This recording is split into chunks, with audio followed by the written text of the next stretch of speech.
মুখ্যমন্ত্ৰী মহোদয়ে প্ৰদান কৰা অসমীয়াৰ সংজ্ঞা বিষয়ক লৈ ক'ব বিচাৰিছোঁ যে অসমৰ মুখ্যমন্ত্ৰীয়ে প্ৰকাশ কৰা বিবৃতি মতে অসমীয়াৰ সংজ্ঞা 4টা তেখেতে নিৰ্ধাৰণ কৰিছে। তেখেতে কৈছে সাধাৰণ অসমীয়া হ'ল যিসকল অসমত জন্মগ্ৰহণ কৰিছে আৰু অসমত অসমীয়া ভাষা সংস্কৃতি গ্ৰহণ কৰিছে তেওঁলোক সাধাৰণ অসমীয়া। আৰু কৈছে যে আচল মতে 1971 চনৰ 25 মাৰ্চৰ আগত অসমত থকা সকল অসমীয়া। আকৌ কৈছে যে বিপ্লৱ কুমাৰ শৰ্মাৰ প্ৰতিবেদন মতে 1951 চনৰ জন্মগ্ৰহণ কৰা সকল অসমীয়া।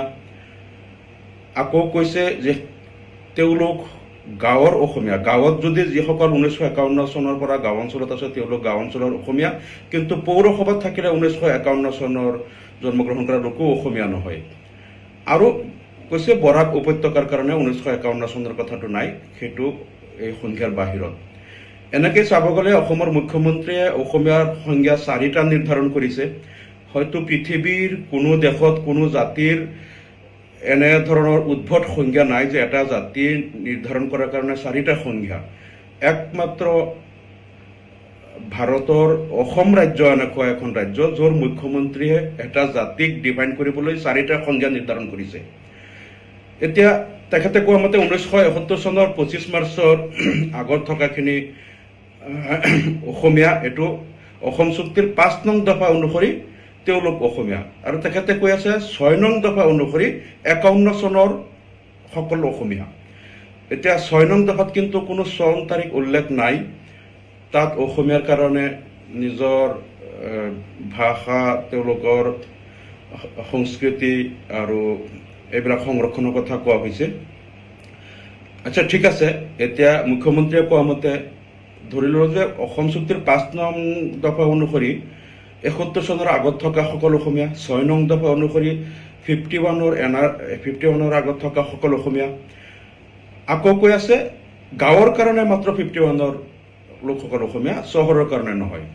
চহৰৰ কাৰণে কিমান চনৰ অসমীয়া সেইটো তেখেতে উল্লেখ নকৰিলে। আকৌ বৰাক উপত্যকা ইয়াৰ কাৰণে প্ৰযোজ্য নহয়। বৰাক উপত্যকাৰ কাৰণে কোন চনৰ অসমীয়া, নে বৰাক উপত্যকাৰ লোকসকল অসমীয়া নহয়, তেওঁলোকক অসমীয়া বুলিবই নোৱাৰি, অসমীয়াৰ সংজ্ঞাৰ পৰা আঁতৰত ৰাখিব লাগে নেকি? যদি বৰাক উপত্যকা অসমত হয়, অসমৰ অংগ যদি হয় আৰু বৰাক উপত্যকাৰ লোকসকল তেনেহ'লে অসমীয়া কিয় নহ'ব? আৰু তেওঁলোক কোন সংজ্ঞা অনুসৰি অসমীয়া হ'ব? এই নাভূত নাশ্ৰুত কথাবিলাক অসমৰ মুখ্যমন্ত্ৰীয়ে কৈ পেলাই নিজকে হাঁহিয়াতৰ পাত্ৰ কৰিছে। এতিয়া যদি অসমৰ কোনো লোকে ভাৰতৰ অন্য ৰাজ্যত যায় বা দিল্লীত যোৱাৰ পিছত যদি কয় আপুনি কোন বা আপুনি ক'ৰ পৰা আহিছে, তেওঁ তেতিয়া ক'ব লাগিব মই অসমৰ চহৰ অঞ্চলৰ অসমীয়া, নহ'লে মই অসমৰ গাঁও অঞ্চলৰ অসমীয়া। গাঁৱৰ অসমীয়া, চহৰৰ অসমীয়া নহয়। তাৰমানে গাঁৱত তেওঁ বা তেওঁৰ পূৰ্বপুৰুষ 51ৰ আগৰ পৰা আছে, গতিকে তেওঁ গাঁৱৰ অসমীয়া। চহৰত তেওঁ যদিও 51ৰ আগত তেওঁলোকৰ পৰিয়াল ধৰি লওক চহৰত আহি গ'ল, চহৰত আছে, কিন্তু তেওঁলোক অসমীয়া নহয়।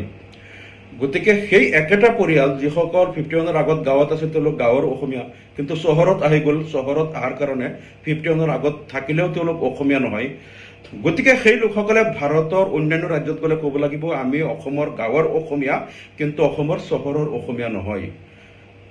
মানে এনেধৰণৰ সংজ্ঞাবিলাক দি পেলাই মুখ্যমন্ত্ৰীয়ে কি এটা বেবেৰিবাং মানে এটা সূত্ৰ দাঙি ধৰিলে আৰু নিজকে হাঁহিয়াতৰ পাত্ৰ কৰিলে আমি বুজি নাপাওঁ তেওঁলোকে কি কৰিব বিচাৰিছে, অসমখনক কলৈ লৈ যাব বিচাৰিছে।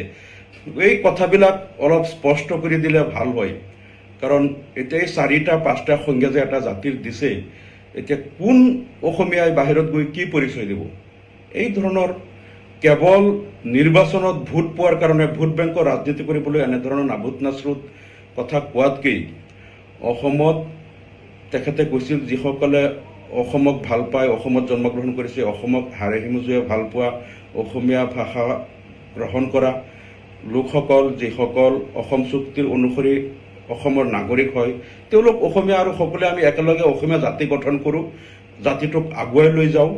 এনেধৰণৰ এটা কথা মুখ্যমন্ত্ৰীয়ে কওক, যাতে অসমীয়া জাতিক আৰু বিভাজন নকৰি, জাতিটোক আৰু থানবান নকৰি হিন্দুত্ববাদীসকলৰ শ্ৰুতলিপিত অসমীয়া জাতিটোক থানবান কৰি ইয়াত গেৰুৱা হিন্দুত্ববাদ জাপি দিয়াৰ যিটো ষড়যন্ত্ৰ মুখ্যমন্ত্ৰীয়ে ৰচিছে, এইবিলাক বাদ দি কওক যে আমি যিসকল অসম চুক্তি অনুসৰি অসমীয়া, আমি সকলোৱে অসমক সন্মিলিতভাৱে আগুৱাই লৈ যাওঁ, অসমীয়া জাতিটোক আমি শক্তিশালী ৰূপত প্ৰতিষ্ঠা কৰোঁ, এনেকুৱা এটা কথা কৈ অসমীয়া জাতিটোক ৰক্ষা কৰক আৰু আপোনালোকে জাতিটোক ধ্বংস নকৰিব, এইটো অনুৰোধ জনাব।